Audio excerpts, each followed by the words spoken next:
Supreme court ने मंगलवार यानी 20 अगस्त को मध्य प्रदेश हाई कोर्ट के उस आदेश को खारिज कर दिया जिसने रिजर्व कैटेगरी के मेधावी उम्मीदवारों को अनारक्षित श्रेणी में प्रवेश की अनुमति देने से इनकार कर दिया था। ये मामला मध्य प्रदेश में एमबीबीएस सीटों के आवंटन से संबंधित है। कुल सीटों में से 5% सीटें सरकारी स्कूल के छात्रों के लिए आरक्षित थी।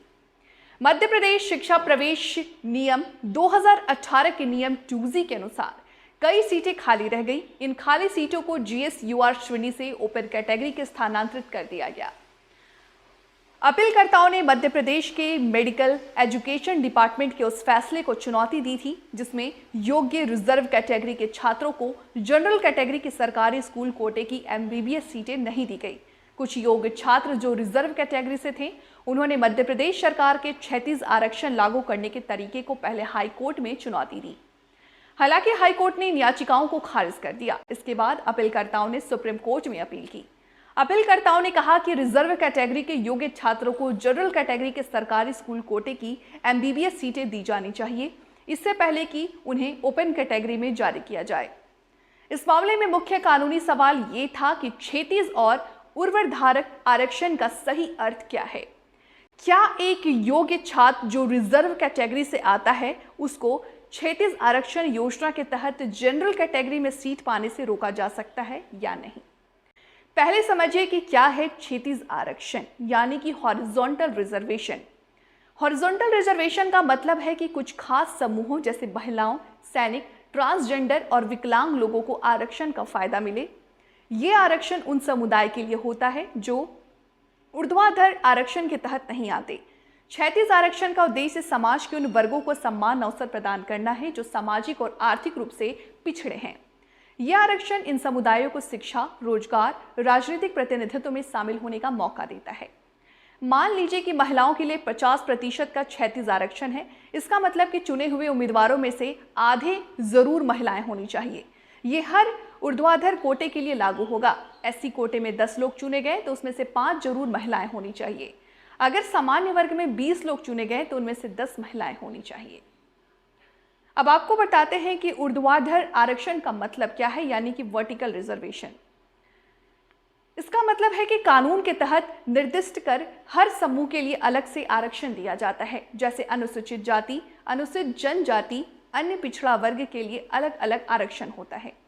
अनुसूचित जाति, अनुसूचित जनजाति और अन्य पिछड़ा वर्ग के लिए आरक्षण को ऊर्ध्वाधर आरक्षण कहते हैं।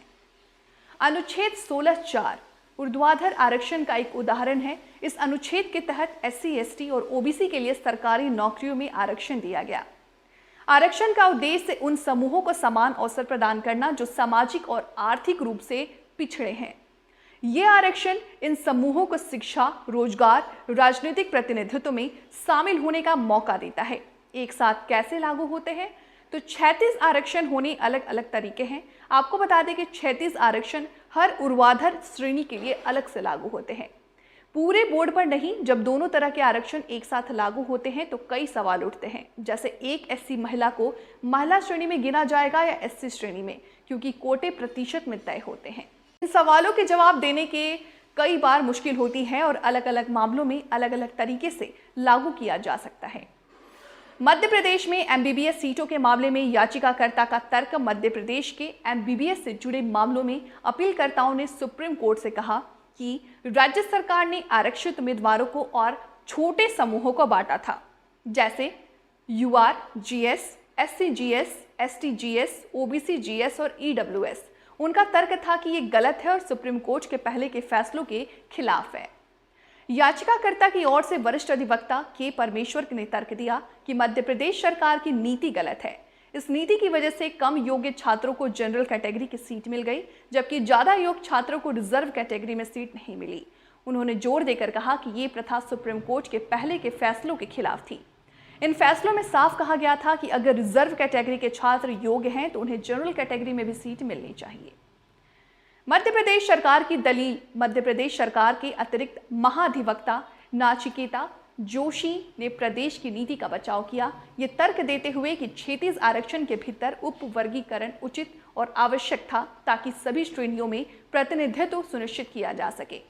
उन्होंने दलित दी की ओबीसी दलील देते हुए कहा कि यूआरजीएस और ईडब्ल्यूएस जीएस श्रेणियों में बांटना सही है। ये क्षैतिज आरक्षण है, इसीलिए ऊर्ध्वाधर आरक्षण की श्रेणियां जैसे एसटी, एससी, ओबीसी, ईडब्ल्यूएस को श्रेणी में स्थानांतरित करना संभव नहीं है। सुप्रीम कोर्ट ने क्या आदेश दिया इस मामले में?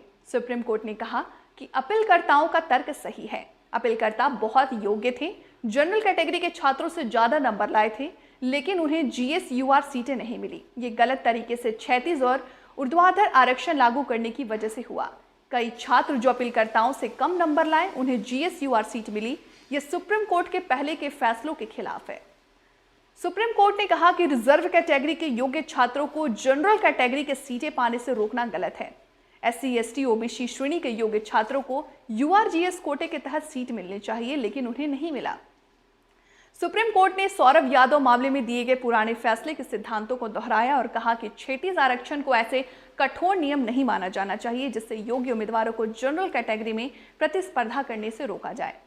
जस्टिस बीआर गवाई ने कहा कि जनरल कैटेगरी सभी के लिए खुली है। किसी भी उम्मीदवार को इस श्रेणी में दिखाने के लिए केवल योग्यता की जरूरत है, चाहे उसे किसी भी तरह के आरक्षण का फायदा मिले या ना मिले।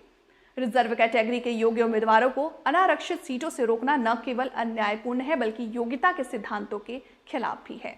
सौरभ यादव मामले में सुप्रीम कोर्ट ने क्या दिया आदेश? सुप्रीम कोर्ट ने उत्तर प्रदेश सरकार के खिलाफ फैसला सुनाया। कोर्ट ने कहा कि अगर कोई व्यक्ति रिजर्व कैटेगरी से आता है और उसके नंबर इतने अच्छे हैं कि उसे आरक्षण के बिना ही सीट मिल सकती है, तो उसे आरक्षण के बिना ही गिना जाएगा।